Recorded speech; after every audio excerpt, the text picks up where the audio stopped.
Ya, halo guys. Selamat datang kembali ke channel ini. Hari ini saya nggak akan bagi-bagi ilmu tentang narsistik gitu ya. Tetapi saya hari ini sebenarnya mau ngobrol sama teman-teman. Berdasarkan beberapa komen yang saya baca, ada satu hal yang sebenarnya sampai hari ini tuh masih ada beberapa teman-teman yang jadi korban narsistik tuh masih bingung cara menghadapinya. Walaupun sebenarnya saya udah sering banget ngebahas ini gitu ya. Ini berkaitan dengan rasa takut lah, ketakutan kalian sama seorang narsistik gitu. Jadi gini, contoh kasus pertama adalah, kan banyak teman-teman nih yang menjalin hubungan percintaan dengan seorang narsistik.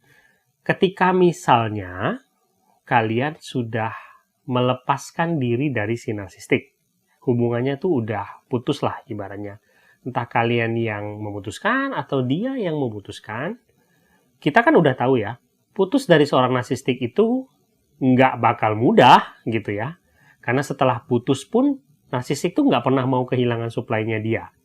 Artinya, akan ada drama-drama tambahan ketika misalnya kalian udah memutuskan hubungan dengan dia.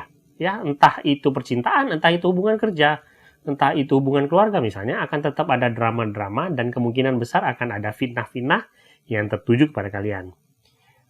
Cara terbaik menghadapi itu kita udah bahas, ya, nggak usah ditanggepin gitu ya, zero respon aja gitu.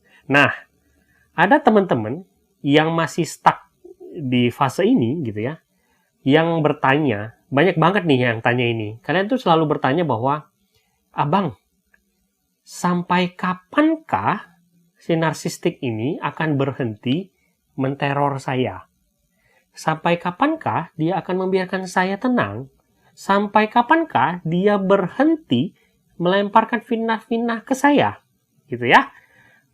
Kebanyakan rata-rata bertanya ini dengan perasaan frustasi gitu. Kenapa? Karena menghadapi fitnah-fitnah ini kan sesuatu yang menyakitkan dan menguras energi ya, emosi. Itu yang pertama, oke? Yang kedua misalnya ada teman-teman yang mungkin tanpa secara tidak sengaja bersinggungan dengan seorang narsistik di lingkungan kalian gitu ya.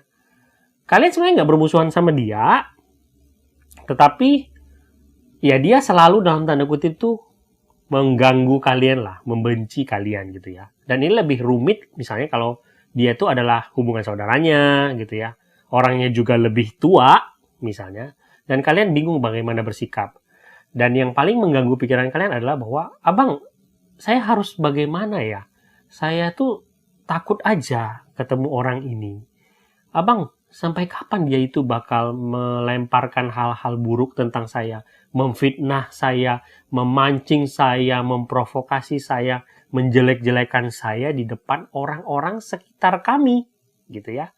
Sampai kapan ini terjadi dan saya harus bersikapnya seperti apa, gitu ya. Ini kan semua berkaitan dengan ketakutan-ketakutan kalian sama narsistik. Ini sebenarnya normal, gitu ya, karena mungkin ini pengalaman kalian pertama kali menghadapi seorang narsistik, dan mungkin kalian juga bingung karena belum pernah ngalamin gitu ya, bagaimana cara saya memandang ini semua gitu ya. Nah, sekarang saya mau bahas gitu ya, sebenarnya guys, stucknya kalian gitu ya, atau mentoknya kalian di fase ini, cara untuk keluar dari sini itu adalah merubah mindset kalian. Yaitu saya selalu bilang bahwa teman-teman kita harus merubah mindset kita untuk nggak selalu jadi korban lagi, tetapi move on ke depan gitu ya. Jadi sebenarnya gini loh teman-teman, ketika misalnya kalian selalu berpikir bahwa, abang ini kapan sih berakhir? Apakah dia akan selalu menteror saya? Apakah dia akan berubah? Apakah dia akan berhenti? Kapan ini selesai? Ketika kalian misalnya selalu masih bertanya-tanya tentang hal itu, artinya mindset kalian itu masih sebagai korban. Sebenarnya dalam tanda kutip begitu. Artinya, fokus kalian masih berada pada si narsistik. Yang kalian harus tahu, kalau kalian masih berfokus sama si narsistik itu mungkin masih bisa ngerasain itu. Dan narsistik itu nggak akan berhenti kalau dia merasakan korbannya itu masih terteror oleh dia. Gitu ya. Sekarang yang harus kalian lakukan itu sebenarnya gini loh guys. Berhenti untuk memikirkan apa yang bakal dilakukan oleh si narsistik. Dalam arti itu, semua yang berkaitan dengan dia, apakah dia akan melakukan itu terus, sampai kapan dia akan melakukan ini, bagaimana caranya dia berhenti. Itu berhenti untuk berfokus ke sana, gitu ya. Berhenti menaruh ketakutan-ketakutan kalian di situ. Kenapa? Karena itu nggak bisa dirubah. Kalian nggak bisa ngontrol si narsistik. Kalian nggak bisa merubah kondisi itu. Sekuat apapun kalian berpikir, secapek apapun, sefrustasi apapun kalian berpikiran tentang itu, ini nggak akan bisa kalian rubah karena di luar kontrol kalian. Yang kalian harus lakukan adalah merubah ini ke diri kalian. Gampangnya tuh kayak gini guys.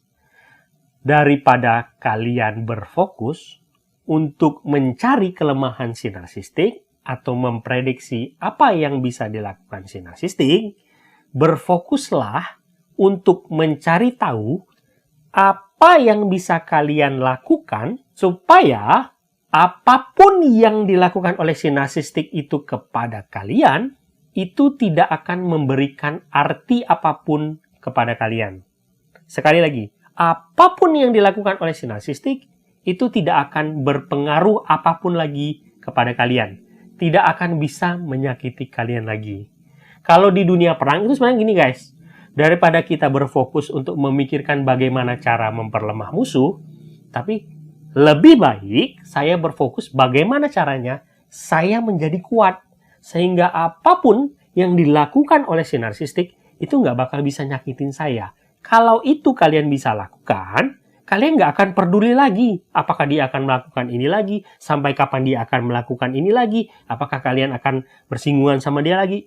Itu nggak akan berpengaruh apapun lagi kepada kalian ketika kalian sudah cukup kuat untuk menghadapi itu semua. Gitu ya. Simpelnya tuh kayak gini loh guys. Ketika misalnya dulu kita kecil, kita pulang ke rumah, di tengah jalan itu ada selalu misalnya ada anjing menggonggong gitu ya, yang selalu berada di jalan yang kita lewatin untuk sampai ke rumah gitu ya. Kalian ketakutan sama anjing itu. Nah, kita bisa saja berfokus menghabiskan ketakutan kita untuk berpikir bahwa ini besok akan menggonggong nggak ya anjingnya? Kalau saya lewat lagi dia akan menggonggong nggak ya? Apakah dia akan menggonggong terus selama-lamanya gitu ya? Kita bisa saja berfokus ke situ, tapi nggak akan merubah apapun. Atau kita bisa merubah fokus untuk berpikir bahwa bagaimana caranya bila saya lewat situ, si anjing menggonggong itu tidak akan berpengaruh apapun kepada saya. Itu objektifnya. Misalnya, gitu ya, saya nggak mau lewat jalan situ lagi, bisa. Atau saya gertak si anjingnya supaya dia diam, bisa. Tetapi mungkin itu butuh keberanian lebih ya. Nah, saya kan udah bilang ya, yang paling penting sebenarnya guys, ketika kita menghadapi narsistik itu, jangan anggap apa yang dia lakukan itu penting. Ketika kita udah nggak nganggap apapun yang dia lakukan itu penting, itu udah nggak berarti apapun sama kita. Gitu ya. Ibaratnya tuh kayak gini loh guys. Kita tuh kan setiap hari ya, hidup guys. Ada hal-hal yang berseliweran di kehidupan kita kan. Misalnya di depan rumah kalian tuh akan selalu ada motor yang lewat, ada tukang bakso yang lewat, di dalam kamar kalian tuh ada jam dinding yang berdetak. Apakah itu mengganggu kalian nggak? Menteror kalian nggak? Mungkin kalian akan jawab enggak. Kenapa itu nggak mengganggu kalian? Karena saya nggak menaruh perhatian kepada itu. Saya nggak menaruh perhatian sama motor yang lewat, saya nggak menaruh perhatian sama tukang bakso yang lewat. Saya tidak menaruh perhatian pada detak jam dinding yang lewat. Ketika kita tidak menaruh perhatian apapun kepada sesuatu, itu nggak akan mengganggu kita. Nah, sama seperti ketika misalnya kita lewat dan ada anjing menggonggong, kalau kita udah nggak naruh perhatian di situ, kita nggak nganggap itu penting, itu akhirnya harusnya nggak mengganggu kita lagi. Itu salah satu contohnya, gitu ya.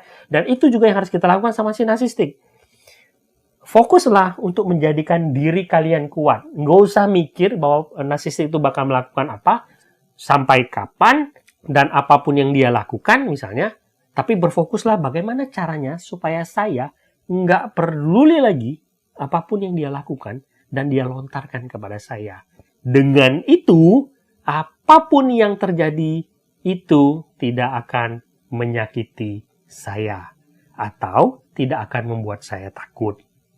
Gitu ya, teman-teman, saya berharap video ini berguna. Saya berharap pesannya nyampe untuk teman-teman yang alami gitu ya, sehingga teman-teman tuh bisa melangkah ke depan dan memulai hidup baru. Oke, ini aja yang bisa saya bagikan hari ini. Sampai jumpa di video berikutnya.